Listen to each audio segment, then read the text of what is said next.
You hear a chainsaw in the forest, then a camera shutter, then a car alarm. There's no machine anywhere near you. There's no person either. It's a bird. And the real story behind that sound is far stranger than a party trick. This is the superb lyrebird. It lives in the eucalyptus forests of southeastern Australia. It's about the size of a pheasant. Brown feathers, long legs, nothing flashy. Until it opens its mouth. A male lyrebird can copy almost any sound it hears. Kookaburras, car alarms, camera shutters, chainsaws.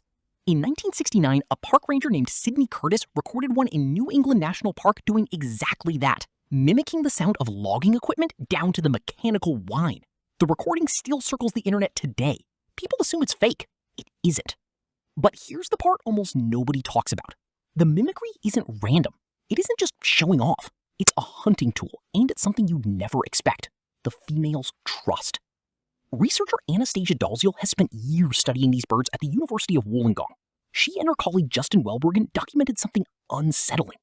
During mating, right as a male is about to copulate with a female, he does something specific.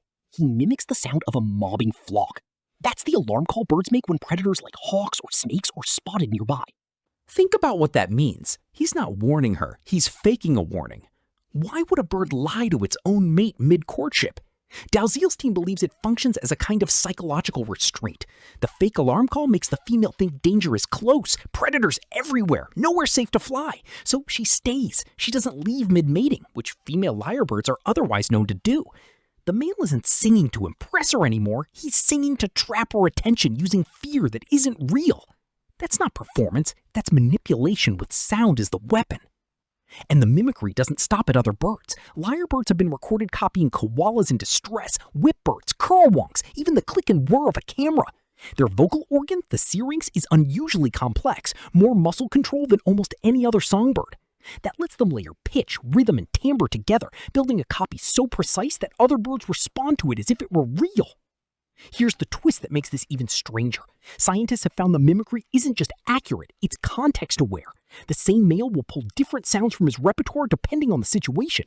Mobbing calls during mating, but a completely different mix during territorial displays to rival males. He's not playing a fixed tape, he's selecting. That takes memory, that takes timing, that takes something close to strategic decision-making in a brain the size of a walnut. Now picture what it took to build that mimicry library in the first place. A young male lyrebird spends years listening before he ever performs. He absorbs the sounds of his forest, every bird species around him, every mechanical noise humans introduce, storing them, refining them, rehearsing in isolation before ever using them to manipulate a mate. This isn't instinct alone. It's closer to a skill, built the way a musician builds one, through repetition most of us will never witness. So when you hear that famous recording of a lyrebird mimicking a chainsaw, you're not just hearing a novelty clip. You're hearing a species that turned deception into a survival and mating strategy so refined it can fool other animals in real time. And it raises an uncomfortable question about how we judge intelligence in the animal world. We tend to measure it by tool use or problem solving or memory tests in a lab. But the lyrebird's intelligence shows up as theater, as a con, as a bird that understood on some evolutionary level that controlling what another creature believes is happening can be more powerful than controlling what's actually happening. You've probably done something similar without ever calling it manipulation. A white lie to keep someone calm, a distraction to change the subject, a performance to hold someone's attention a little longer than they meant to give it. We don't think of that as biology. We think of it as being human. But watch a male lyrebird fake a predator alarm to keep a mate from leaving, and the line gets blurry fast. Next time you're in an Australian forest and you hear a camera shutter with no camera in sight, don't look for the photographer. Look down into the undergrowth for a plain brown bird standing perfectly still, running one of nature's oldest tricks, using nothing but sound.